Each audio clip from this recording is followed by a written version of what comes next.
एक शिकारी रोज जंगल में जाता और बहुत सारे पशु पक्षियों को मार गिराता। वह चिड़ियों को भून कर खाता। रोज रोज उसे तरह तरह के पशु पक्षियों का मांस खाने की लत लग गई थी। उसके परिवार के सब लोगों को उसकी यह प्रकृति पसंद नहीं आती थी। घर में चिड़ियों के पंख, खून, हड्डियां देख देख कर वे दुखी होते थे। उन्होंने बहुत प्रयास किए कि शिकारी मनुष्यता सीखे, जीव जंतुओं पर दया करे, शाकाहारी बने, लेकिन शिकारी नहीं सुधरा। तब सब ने उसे घर से निकाल दिया। वह जैसा था वैसे ही हिंसक रहा, न बदला न सुधरा। एक दिन वह जंगल से कुछ पक्षियों को जाल में समेटकर घर लौट रहा था कि सहसा बारिश होने लगी। बारिश बहुत तेज थी और घर बहुत दूर था उसका, इसलिए शिकारी आसपास कहीं सिर छिपाने की जगह खोजने लगा। एक जगह एक बहुत बड़ा बरगद का पेड़ दिखा। वह पेड़ के पास गया तो उसमें एक बड़ा सा कोटर दिखाई दिया जिसमें शिकारी घुस सकता था। शिकारी ने सोचा, इस कोटर में कोई तो रहता ही होगा। इस समय प्राण संकट में है, शरण मांग लेनी चाहिए। वह कहने लगा, कोटर के स्वामी, बारिश बहुत तेज है, मेरे प्राण संकट में है, मैं तुम्हारी शरण में हूँ, मेरे प्राण बचाओ। वह कोटर एक कबूतर के जोड़े का घर था। कबूतर अंदर बैठा था।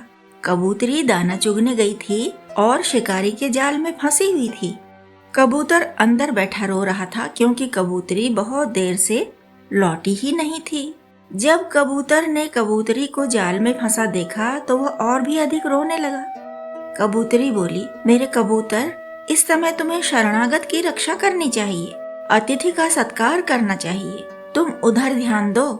कबूतर ने झटपट शिकारी को अंदर बुलाया। शिकारी ठंड से कांप रहा था।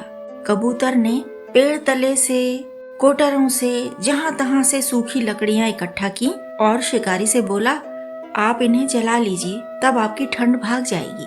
शिकारी ने आग जलाई, कपड़े सुखाए, अपना शरीर तपाया और फिर बोला, मुझे तो बड़ी तेज भूख लग रही है, कुछ खाने को दो। कबूतर बेचारा ऐसी बारिश में कहां से खाने को लाता। आसपास कोई फल का पेड़ भी नहीं था और वह अपनी सहज प्रकृति से यह भी समझ ही चुका था कि यह प्राणी फल और अन्न में रुचि नहीं रखता। इसे तो जीव जंतुओं के मांस भक्षण में रुचि है। कबूतर असमंजस में था। निरीह प्राणी कहां से मांस लाए, किसका मांस लाए? कीड़े मकोड़े तो खाएगा नहीं यह मनुष्य।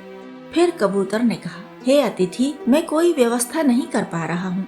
आपकी भूख शांत करने के लिए मैं आग में कूद रहा हूँ। भुन जाऊं तो आप मुझे खा लेना। कबूतर आग में कूद पड़ा। शिकारी ने ऐसा त्याग न कभी देखा था न कभी सुना था। वह सुन्न पड़ गया। एक कबूतर अतिथि धर्म के लिए जीवन त्याग कर सकता है? उसने तुरंत अपना जाल खोल दिया। सब चिड़ियां मुक्त हो गईं। कबूतरी को छोड़कर सारी चिड़ियां बारिश में ही उड़ गईं। पर कबूतरी का कबूतर तो आग में भुन रहा था। कबूतरी और कबूतर एक दूसरे को बहुत प्रेम करते थे। एक दूसरे से अलग रहकर जीने की वो कल्पना भी नहीं कर सकते थे। इसलिए कबूतरी भी तुरंत उसी आग में कूद पड़ी जिसमें उसका कबूतर भुन रहा था। शिकारी उसके प्रेम को समझ गया। उसने उन दोनों को एक दूसरे की ओर देखकर रोते देखा था। उनकी बातें सुनी थी। शिकारी का हृदय परिवर्तन हो गया। उसकी आत्मा जाग उठी और उसे धिक्कारने लगी। पूरे परिवार ने उसे कितना समझाया था, पर उसने मांस भक्षण नहीं छोड़ा था।